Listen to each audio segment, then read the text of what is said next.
या देवी सर्वभूते शक्तिरूपे संस्थिता नमस्तस्यै नमस्तस्यै नमस्तस्यै नमो नमः।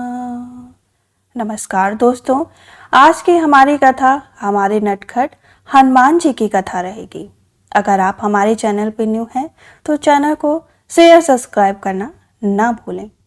आज हमारी प्राचीन कथा में हमारे हनुमान जी के नटखट स्वरूप का वर्णन किया जाएगा। जैसा कि सभी जानते हैं, हनुमान जी के धर्म पिता वायु थे। इसी कारण उन्हें पवन पुत्र के नाम से भी जाना जाता है। बचपन से ही दिव्य होने के साथ साथ उनके अंदर असीमित शक्तियों का भंडार था। बालपन में एक बार सूर्य को पका हुआ फल समझकर उसे खाने के लिए उड़ चले। उसी समय इंद्र ने उन्हें रोकने के प्रयास से वज्र का प्रहार कर दिया।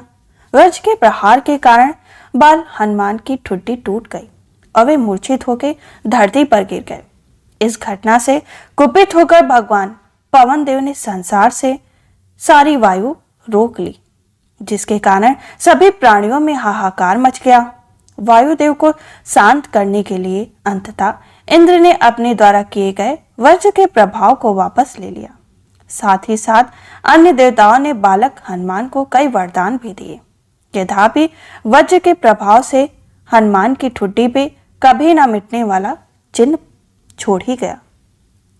तदनंतर जब हनुमान जी को सूर्य के महायज्ञ होने का पता चला तो उन्होंने अपने शरीर को बड़ा करके सूर्य की कक्षा में रख दिया और सूर्य ने विनती की कि वे उन्हें अपना शिष्य स्वीकार करें, मगर सूर्य ने उनका अनुरोध ये कहकर अस्वीकार कर दिया कि चूंकि वो अपने कर्म स्वरूप सदैव अपने रथ पे भ्रमण करते रहते हैं, अतः हनुमान प्रभावपूर्ण तरीके से शिक्षा ग्रहण नहीं कर पाएंगे। सूर्यदेव की बातों से विचलित हुए बिना हनुमान ने अपने शरीर को और बड़ा करके अपने एक पैर को पूर्व की छोर पे और दूसरे पैर को पश्चिम की छोर पे रखकर पुनः सूर्यदेव से विनती की और अंततः हनुमान के सत्याग्रह से प्रसन्न होकर सूर्य ने उन्हें अपना शिष्य स्वीकार कर लिया। तदनंतर हनुमान ने सूर्य के साथ निरंतर भ्रमण करके अपनी शिक्षा ग्रहण की। शिक्षा पूर्ण होने के उपरांत हनुमान ने सूर्यदेव से गुरु दक्षिणा लेने के लिए आग्रह किया, परंतु सूर्यदेव ने यह कहकर मना कर दिया कि तुम जैसे समर्पित शिष्य को शिक्षा प्रदान करने में मैंने जिस आनंद की अनुभूति की वो किसी गुरु दक्षिणा से कम नहीं। परंतु हनुमान के पुनः आग्रह करने पर सूर्यदेव ने गुरु दक्षिणा स्वरूप हनुमान को सुग्रीव धर्म पुत्र सूर्य की सहायता करने की आज्ञा दे दी। हनुमान की इच्छा अनुसार सूर्यदेव का हनुमान को शिक्षा देना सूर्यदेव के अनंत अनादि नित्य अविनाशी और कर्म साक्षी होने का वर्णन करता है। हनुमान जी बालपन में बहुत नटखट थे। वे अपने इस स्वभाव से साधु संत को सदा सताया करते थे। बधवा वो उनकी पूजा सामग्री आदि कई वस्तुओं को छीन झपट लेते। करते भी क्या, उनके इस नटखट स्वभाव से रुष्ट होकर साधुओं ने उन्हें अपनी शक्तियों को भूल जाने का एक लघु श्राप दे दिया।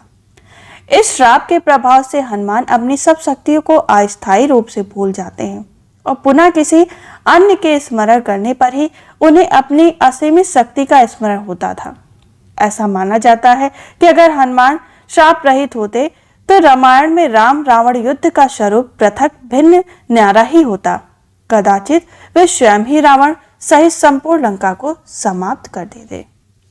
हमारे प्यारे हनुमान जी ऐसे ही हैं।